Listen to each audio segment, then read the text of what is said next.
The atmosphere inside San Quentin's prison yard that spring afternoon in 1967 was electric with anticipation and barely suppressed violence. 500 inmates, each serving sentences for crimes ranging from armed robbery to first-degree murder, had arranged themselves in 3 concentric circles around the concrete yard, creating a human arena that hummed with tension and expectation.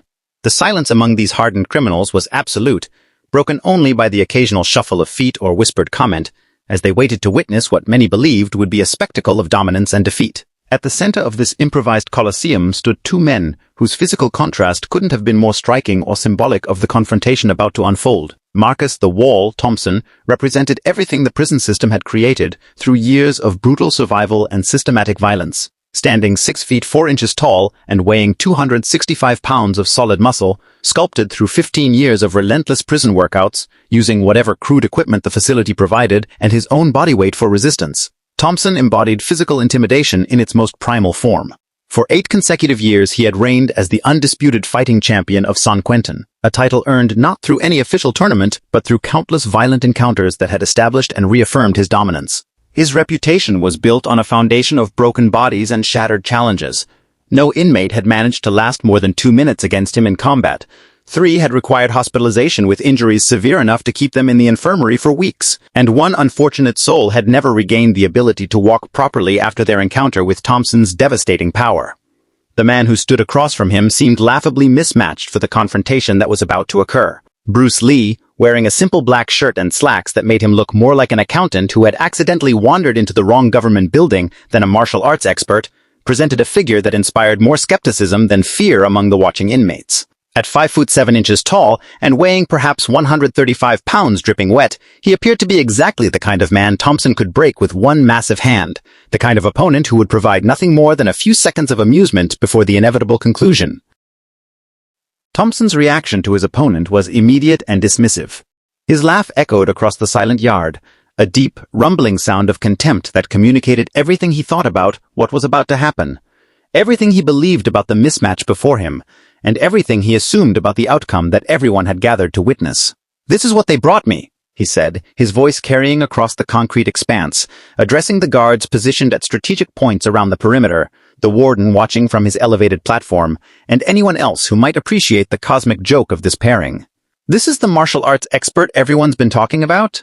He turned slowly, making sure his words reached every corner of the yard, playing to the crowd of inmates who had become his loyal audience over the years. "I've seen bigger threats in the kitchen line," he added, and nervous laughter rippled through some sections of the watching prisoners, though others remained silent, uncertain about what they were about to witness. Bruce Lee offered no response to Thompson's mockery.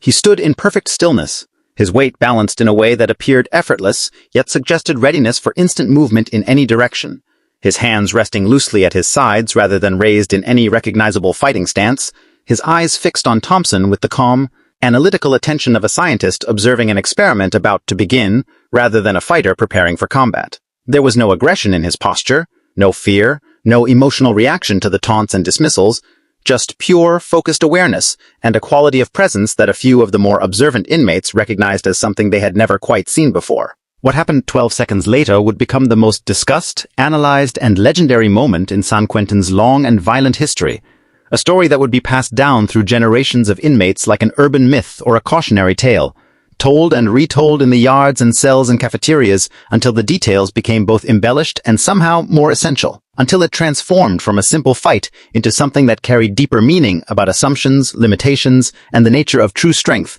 versus the appearance of power. The visit that brought Bruce Lee to San Quentin had been arranged through unusual channels that existed outside the normal prison administration bureaucracy, emerging from a rehabilitation program designed to expose inmates to alternative forms of discipline and self-control that didn't rely on the traditional punishment and reward systems that had clearly failed to reform most of the men imprisoned within these walls. The program's architects had proposed martial arts demonstrations as a potential way to channel the aggressive energy that permeated every aspect of prison life into something constructive, to show men who had relied exclusively on violence their entire lives that there were other ways to be strong, other paths to respect and self-mastery that didn't involve dominating others through fear and physical intimidation. Warden Robert Kessler had approved the program with considerable reluctance and numerous reservations, understanding all too well the risks inherent in bringing an outside martial artist into a maximum security prison filled with men who had spent their lives testing boundaries, seeking weakness, and using any opportunity to establish dominance in ways that could turn dangerous with terrifying speed.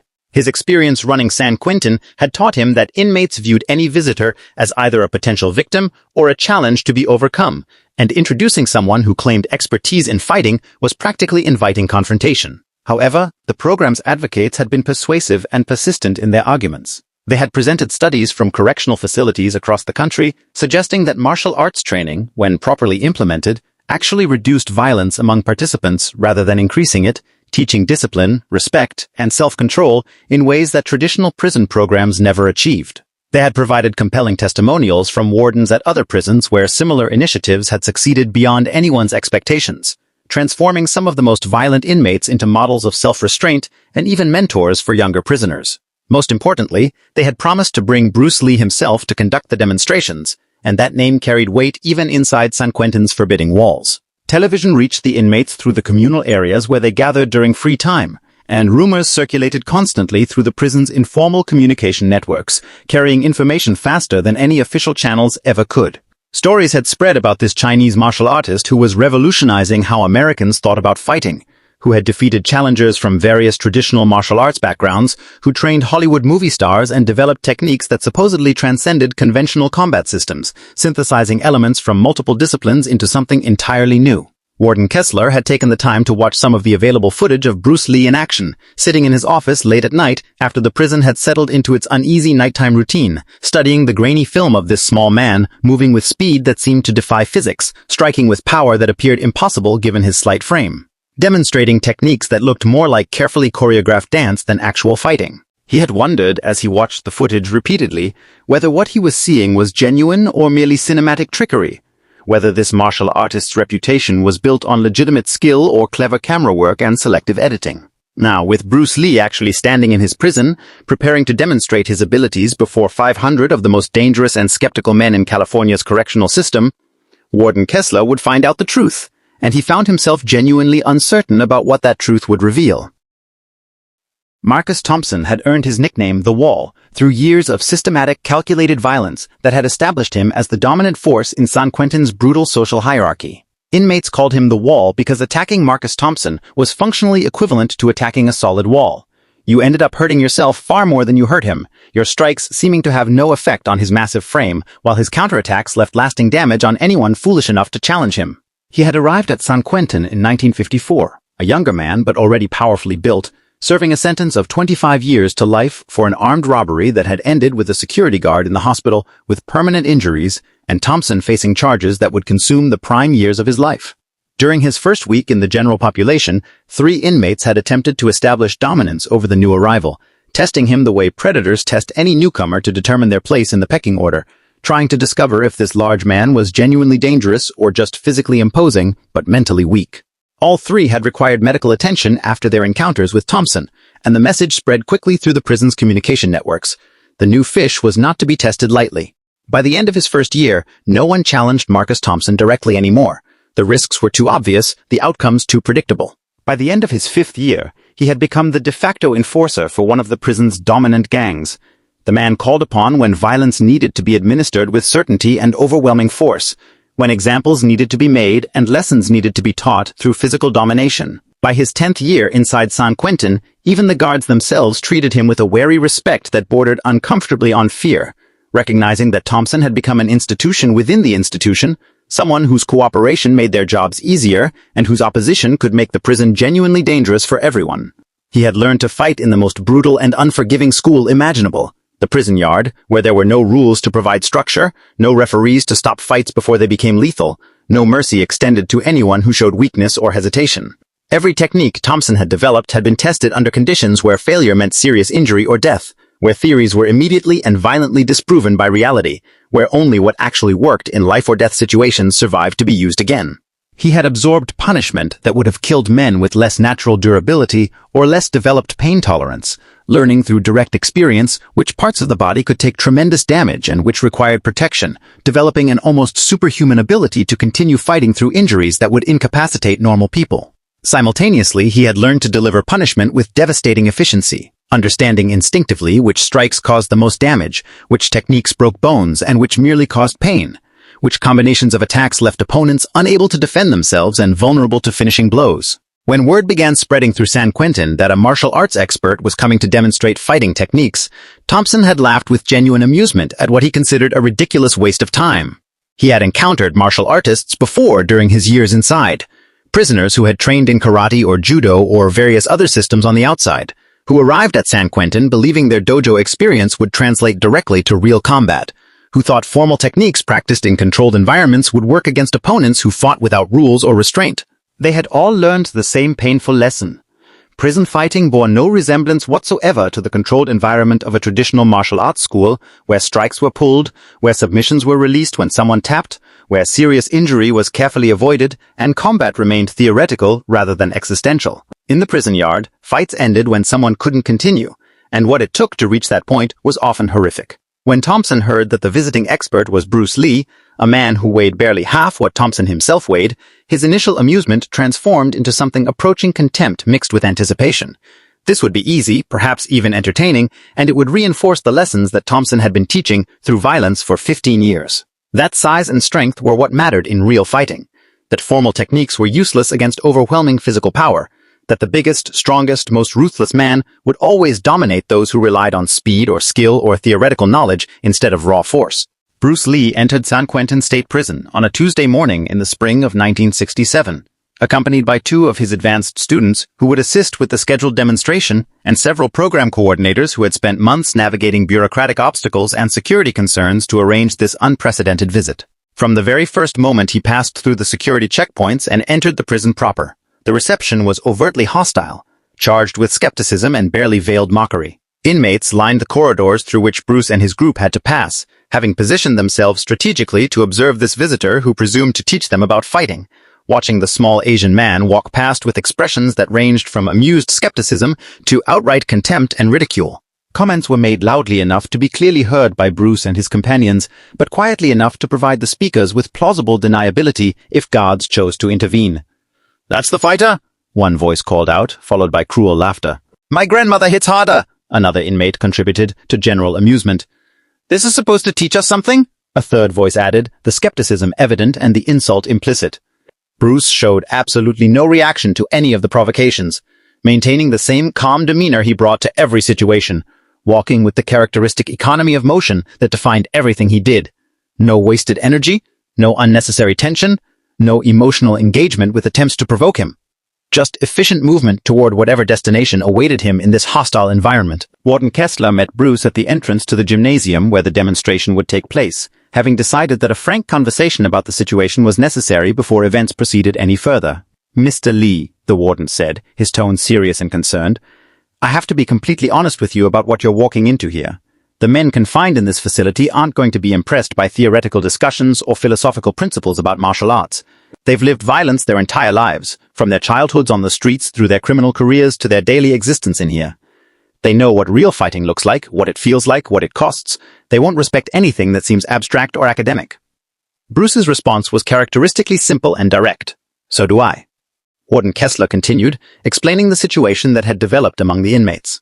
"There's been considerable talk among the prisoners since word spread about your visit.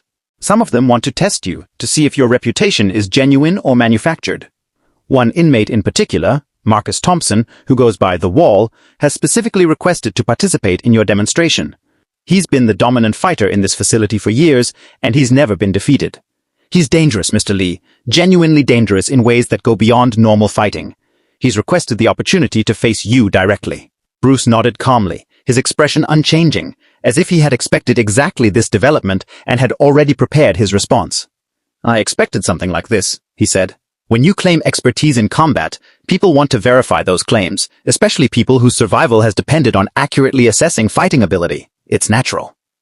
Warden Kessler pressed the point, wanting to ensure Bruce fully understood the risks he would be taking. "I can deny his request entirely and keep this strictly controlled. We can limit your demonstration to working only with your own students, performing predetermined techniques with no actual contact with inmates whatsoever. That would be the safe approach, the approach that protects you from potential injury.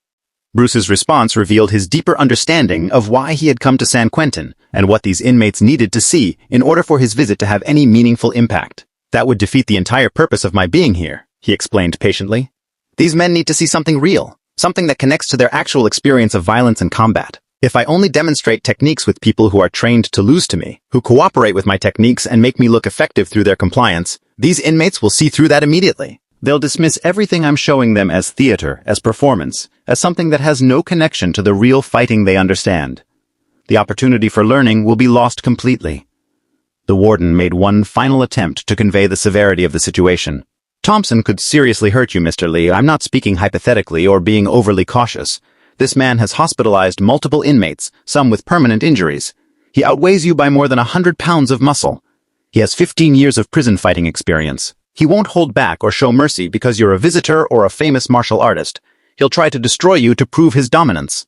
Bruce Lee looked at Warden Kessler directly, his gaze calm but absolutely firm, conveying a confidence that wasn't arrogance but rather certainty born from deep self-knowledge and extensive experience. He could try, Bruce acknowledged. That's different from saying he would succeed. I understand the risk, and I accept it. These men need to see something real. The demonstration was scheduled for 2 o'clock that afternoon, allowing time for the prison's normal routines to be completed and for security measures to be established around the event. Word of the confrontation had spread through San Quentin with the characteristic speed of prison communication networks, faster than any official announcement could travel, carried from cell to cell and tier to tier through whispered conversations and coded signals. Everyone knew what was happening, everyone understood the stakes, and everyone wanted to witness the confrontation between Marcus Thompson and Bruce Lee. The prison yard had been cleared of its normal activities and prepared for the event, with guards positioned at strategic points around the perimeter, standing in elevated positions that gave them clear views of the entire space and ready to intervene immediately if the situation deteriorated into a riot or widespread violence.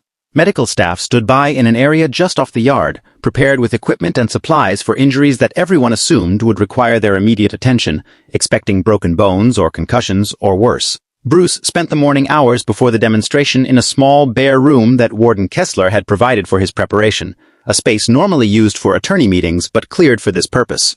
He used the time to stretch methodically, working through the full range of motion in every joint and muscle group, preparing his body for the explosive movements that might be required. He meditated, sitting in perfect stillness for extended periods, clearing his mind of expectations and emotional reactions, achieving the mental state that allowed him to respond to whatever actually happened rather than what he anticipated happening. He ran through movement patterns that looked like carefully choreographed dance to any untrained observer, but actually contained the accumulated wisdom of his lifetime devoted to martial arts study. Techniques drawn from Wing Chun, boxing, fencing, wrestling, and dozens of other systems, synthesized through years of experimentation and real combat into something uniquely his own.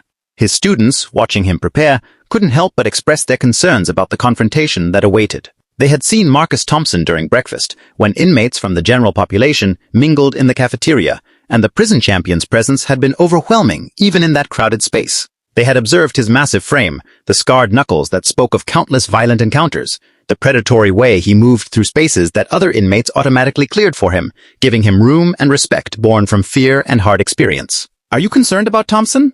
one of his students finally asked, voicing the question both were thinking. Bruce considered the question carefully before responding, treating it as something worthy of genuine thought rather than dismissing it with false bravado. "Concerned?" he repeated, examining his own mental state. "No, I'm not concerned in the sense you mean, but I'm prepared, and I'm taking this seriously. There's an important difference between those states of mind." His student pressed the point. "He's twice your size, maybe more. The weight difference alone." Bruce interrupted gently, using the question as a teaching opportunity. "Size and strength are factors in combat, certainly. Anyone who denies that is being foolish or dishonest. But they're factors, not determinations of outcome. They create advantages that must be respected and addressed, but they don't decide who wins a fight by themselves. The real questions are always the same, regardless of the size difference. Who understands combat more completely? Who has fewer limitations in their thinking about what's possible? Who will adapt faster to what actually happens rather than remaining committed to what they expected to happen? Who can read the opponent more accurately and respond more efficiently?" The student wasn't entirely reassured. "And you think that's you? That your understanding and adaptation will be superior to his size and strength?" Bruce smiled slightly. a small expression that contained both confidence and humility, both certainty and acknowledgement of uncertainty. "We'll find out," he said simply. "That's what this demonstration is for, to find out what's real." At precisely 2 o'clock, Bruce Lee walked out of the small preparation room and into the prison yard, moving from the relative quiet of the interior building into the charged atmosphere of 500 inmates who had assembled specifically to witness what they expected would be a violent spectacle. The prisoners had arranged themselves into a natural arena around the open concrete space where the confrontation would take place, forming dense rows 3 deep that created clear boundaries and ensured everyone would have a view of whatever happened. Guards watched nervously from their elevated positions around the yard's perimeter, hands hovering near their weapons, batons, not firearms, since shooting into a crowd of 500 inmates could trigger the riot everyone feared. Warden Kessler stood on a specially constructed platform that gave him an elevated view of everything below, positioned so he could signal the guards if intervention became necessary, hoping desperately that it wouldn't come to that. Bruce began with the planned demonstration, working through techniques with his 2 students that illustrated the principles he intended to explain throughout the rehabilitation program: efficiency of motion, directness of attack, economy of energy, adaptation to the opponent's movements rather than rigid adherence to predetermined forms. He moved through sequences that showcased his remarkable speed, executing strikes that seemed to travel from starting position to target instantaneously, with no telegraphing or wind-up that would alert an opponent to the incoming attack. He demonstrated precision, hitting exact targets repeatedly with no wasted motion, showing control that came from thousands of hours of practice and refinement. The inmates watched with decidedly mixed reactions to what they were seeing. Some were clearly impressed by the obvious skill on display, recognizing even through their limited understanding of formal martial arts that they were watching someone who had achieved an extraordinary level of mastery over his body and movements. Others remained deeply skeptical, muttering to their neighbors that real fighting didn't look like these choreographed demonstrations, that techniques performed cooperatively with compliant partners proved nothing about their effectiveness against a genuinely resisting opponent who wanted to hurt you, that this was all theater designed to impress people who didn't know any better. Then Marcus Thompson stepped forward, and the entire atmosphere of the yard changed in an instant. The crowd parted automatically for him as it always did, inmates moving aside without conscious thought, creating a clear path from his position in the crowd to the edge of the cleared space where Bruce stood with his students. Thompson walked slowly and deliberately, his body language communicating absolute confidence, his expression showing a mixture of amusement and contempt that suggested he viewed what was about to happen as entertainment rather than a genuine test of his abilities. He reached the edge of the cleared space and stopped there, standing with his massive arms crossed over his chest, looking at Bruce Lee with an expression that combined dismissal and anticipation. "I want to see if this stuff actually works," Thompson announced, his voice loud and clear enough for everyone in the yard to hear, pitched to carry to the most distant spectators and to establish the stakes of what he was proposing. The entire yard went completely silent. This was the moment everyone had been waiting for, the confrontation that had been anticipated since word first spread of Bruce Lee's visit, the moment when theoretical knowledge would meet practical reality, when reputation would be tested against proven dominance, when the small martial artist who claimed revolutionary understanding would face the large prison champion who had defeated everyone he had ever fought. Bruce turned slowly to face Thompson directly, his expression revealing nothing, no fear of the larger man's size and reputation, no aggressive posturing in response to the challenge, no emotional reaction whatsoever, just the calm, focused attention of someone carefully assessing a situation and determining the appropriate response. "What did you have in mind?" Bruce asked, his tone neutral, gathering information rather than accepting or declining the implicit challenge. Thompson's response was immediate and unambiguous. "A match. Right here, right now. Full contact. Real fighting. Not this demonstration stuff you've been showing. We fight until first man who can't continue loses. Simple. Clear. No rules beyond that." Warden Kessler immediately moved to intervene, stepping toward the edge of his platform and preparing to order the guards to separate the 2 men and end this situation before it developed further. This confrontation wasn't part of the approved program that had been submitted through official channels and reviewed by the prison administration. Allowing an outside visitor to engage in actual full-contact combat with an inmate, especially an inmate as genuinely dangerous as Marcus Thompson, violated essentially every protocol and regulation that Kessler was supposed to enforce as warden, exposed the prison to legal liability, and risked serious injury or even death for the visitor. Before Warden Kessler could speak his order to stop this, before the guards could move to enforce separation, Bruce Lee raised one hand in a gesture that requested patience, that asked for the opportunity to respond before the authorities shut down the situation. "I'll accept your challenge," Bruce said clearly, speaking loudly enough that everyone in the yard could hear his words and understand his willingness to face Thompson directly. Then he added a condition that changed everything about the confrontation. On one condition. Thompson's eyebrows rose slightly in surprise. He genuinely hadn't expected acceptance, at least not this quickly and easily, from someone who could see the massive size difference and understand the risks involved. Most people looked at Marcus Thompson and immediately recognized they couldn't win a physical confrontation. Survival instinct told them to find ways to avoid fighting rather than accepting challenges. What condition? Thompson asked, genuinely curious about what this small man could possibly want that would make facing Thompson seem worthwhile. Bruce's condition was specific and significant. If I win this match, you participate in the rest of the program. Not as a challenger trying to disprove what I'm teaching, but as a student genuinely attempting to learn what I have to offer.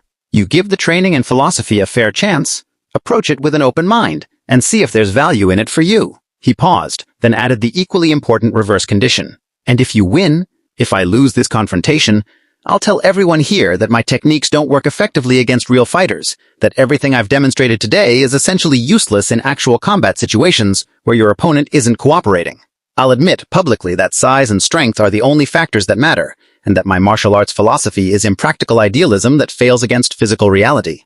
The stakes Bruce had established were extraordinary. He was risking not merely physical injury, which was almost certain regardless of the outcome given Thompson's power and aggression, but his entire professional reputation, the credibility he had spent years building through demonstrations and training and real fights, the philosophical framework he had developed and taught to students around the world. If he lost this confrontation, the story would spread far beyond San Quentin's walls, would be carried by every inmate who was eventually released, would become part of his permanent record and reputation. Marcus Thompson laughed again, the sound echoing across the silent yard. The same confident, dismissive laugh that had preceded every fight he had won during 15 years of absolute dominance in San Quentin. It was a laugh that said the outcome was already determined, that this was merely a formality before Thompson reasserted the lessons he had been teaching through violence for his entire incarcerated life. "Deal," Thompson said, and the single word sealed the agreement, committed both men to the confrontation that would follow. They moved together to the center of the cleared concrete space, approaching from opposite sides, walking slowly and deliberately, while 500 inmates pressed closer, tightening the circle around them, creating dense walls of watching humanity that defined the arena and ensured that every spectator would have the clearest possible view of whatever violence was about to unfold. Guards shifted nervously at their positions, hands moving near their weapons, ready for whatever might happen, prepared to intervene if this situation deteriorated beyond the personal confrontation into something that threatened wider violence or riot. Warden Kessler positioned himself at the very edge of the circle of inmates, having descended from his platform so he could stop the fight immediately if it became necessary to prevent serious injury or death. He would function as the referee for this match, would enforce the single rule that had been established. First man unable to continue would lose, and would not allow this to become a murder, regardless of what the inmates wanted to see. "Ready?" Kessler asked both men, looking first at Thompson, who nodded with absolute confidence, then at Bruce, who nodded with calm focus. Thompson settled into his fighting stance, a posture developed through countless real fights rather than formal training. Feet spread wide to create a stable base that would be difficult to knock over, hands raised to protect his face and create barriers to anyone trying to reach his head, weight balanced so he could absorb incoming strikes and then counter with overwhelming force. It was the stance of a man who had taken countless punches and learned what worked through brutal trial and error. Bruce stood in a position that appeared almost casual to the watching inmates, certainly not resembling any fighting stance they recognized from movies or previous experience. His weight was balanced naturally on both feet, distributed so he could move instantly in any direction without telegraphing his intention through weight shifting. His hands hung loose at his sides rather than being raised in a traditional guard position, appearing almost bored or disinterested, as if what was about to happen was merely a minor inconvenience rather than a potentially dangerous confrontation. Warden Kessler took a deep breath, looked at both men one final time to confirm they were committed to this course of action, and then spoke the single word that released them to fight. "Begin." Marcus Thompson didn't attack immediately after the warden's signal to begin, despite his obvious size and strength advantages, and despite the aggressive confidence that characterized his entire bearing and approach to combat. He had accumulated too much experience, survived too many genuine fights, to make the rookie mistake of rushing blindly at an unknown opponent without first gathering information about how they moved and reacted. Prison fighting had taught him that even seemingly weak opponents could be dangerous if you didn't respect them enough to read them first, understand their patterns and responses, identify their weaknesses before committing to an all-out assault. He began to circle slowly to his left, moving around the perimeter of an invisible circle with Bruce at its center, watching his opponent intently with the practiced eye of someone who had learned to read body language and micro-movements, looking for tells that would reveal what kind of fighter he faced, whether this small man would try to maintain distance and rely on speed, whether he would attempt to grapple and use leverage, whether he had any genuine skills or was merely going to embarrass himself in the next few seconds. Bruce didn't mirror Thompson's circling movement, didn't engage in the traditional dance of two fighters moving around each other looking for openings and advantages. Instead, he simply turned in place, rotating his body efficiently to keep Thompson directly in front of him, maintaining optimal positioning without wasting energy on unnecessary movement, showing no aggressive intent whatsoever, neither advancing to attack nor retreating in fear, just present and watchful and ready to respond to whatever Thompson decided to do. "You going to do something?" Thompson taunted, his voice carrying across the silent yard, trying to provoke a reaction that might reveal information about his opponent's mental state or trigger an emotional response that would create exploitable mistakes. "Or are you just going to stand there looking pretty?" No response came from Bruce. No verbal reply, no change in expression, no physical reaction that Thompson could read and interpret, just the same calm, focused attention that had characterized Bruce's demeanor since the moment he entered the prison. Thompson tried again, adding mockery to see if that would generate a response. "I've seen bigger threats in the women's wing." This time, Thompson laughed at his own joke, and some of the watching inmates laughed with him, the sound rippling through certain sections of the crowd, breaking the absolute silence that had prevailed since the match began. Still, no response from Bruce Lee, no indication that the taunts had any effect whatsoever on his mental state or his preparation for whatever was coming. Thompson decided he had waited long enough and gathered sufficient information about his opponent. He had read Bruce as best he could. Small, apparently passive, probably fast but almost certainly lacking the power necessary to hurt someone. Thompson's size, trained in formal techniques that would prove useless against real prison-style fighting. The strategy seemed obvious and straightforward. Close the distance between them quickly, absorb whatever strikes this small man could deliver during the approach, then use superior size and strength to grab, control, and systematically destroy his opponent. Thompson had used this approach hundreds of times against dozens of different opponents, and it had never failed him. He lunged forward explosively, committing his full body weight to the attack, driving toward Bruce like a bull charging at a matador, his massive arms reaching out to grab and control and crush. It was an attack that had overwhelmed countless opponents over the years, that had broken ribs and shattered jaws and established Thompson's absolute dominance, that relied on momentum and mass and the simple physics of a much larger body colliding with a smaller one. Then Bruce Lee moved, and what happened in the next handful of seconds would be described in dozens of different ways by the 500 witnesses who saw it unfold, each account varying in specific details, but all agreeing on the essential facts that mattered. Thompson's lunge was fully committed, his entire body weight moving forward with considerable speed and power, his arms extended to grab Bruce's smaller frame, his focus entirely on closing the distance and initiating the grappling and crushing that would end this fight. It was the same fundamental technique that had overwhelmed dozens of previous opponents, that had proven effective through years of brutal testing, that Thompson had absolute confidence would work again because it had never failed before. But Bruce wasn't there when Thompson reached the space he had occupied. He had shifted, not backward, which would have been the obvious defensive response and would have given Thompson time to adjust his attack and continue forward, but laterally at an angle that Thompson's committed momentum couldn't immediately match. The movement was minimal and economical, not a large dramatic evasion that wasted energy and time, but just barely enough displacement to take Bruce outside the direct path of Thompson's charge while keeping him close enough to immediately counterattack before Thompson could recover. And then, in the fraction of a second when Thompson was most vulnerable, his balance committed to forward motion, his arms extended past their optimal position for defense, his body unable to change direction or generate new attacks, Bruce Lee was suddenly inside Thompson's guard, having moved from the exterior to the interior of Thompson's defensive space in a motion so fast that most witnesses couldn't track how it had happened. The first strike hit Thompson's solar plexus, the bundle of nerves located just below the sternum where the ribcage comes together, with precise targeting and devastating effect. The sound was clearly audible across the yard, a deep percussive impact like a hammer striking meat, and the effect on Thompson was immediate and dramatic. His breathing was instantly interrupted, his forward momentum stuttered and broke as his body's automatic systems responded to the strike by trying to protect the compromised area. His face showing the first expression of surprise and discomfort as he realized something had gone very wrong with his attack. The second strike hit the side of Thompson's neck with equal precision, targeting not the throat, which could have been potentially lethal and would have been unnecessary, but the specific cluster of nerves that controlled balance and coordination, the complex neural pathways that allowed the brain to communicate with the muscles and maintain the body's equilibrium in space. Thompson's legs buckled underneath him, not from pain exactly, though there was certainly pain involved, but from fundamental confusion. His nervous system suddenly unable to communicate properly with his muscular system. His sense of balance and spatial awareness scrambled by the precisely targeted strike that disrupted the normal functioning of his proprioceptive abilities. The third and final strike came in the form of a palm heel to Thompson's chin, delivered with perfect timing as Thompson was already falling, his head snapping back from the impact, his arms windmilling uselessly as he tried to catch himself, his balance completely gone, and his body no longer responding to his mental commands in the coordinated way that he had relied upon his entire life. Thompson hit the concrete hard, the impact of his substantial body weight meeting the unyielding surface driving the remaining air from his lungs with an audible whoosh, his limbs sprawled in disarray, completely unable to control his own movements for several long seconds. Bruce Lee stood over Thompson's fallen form, not in a dominant or aggressive posture, not raising his arms in victory or standing with one foot on his defeated opponent in the traditional pose of the conqueror, but simply present, balanced and ready, waiting calmly to see if more action would be required or if the fight had reached its conclusion.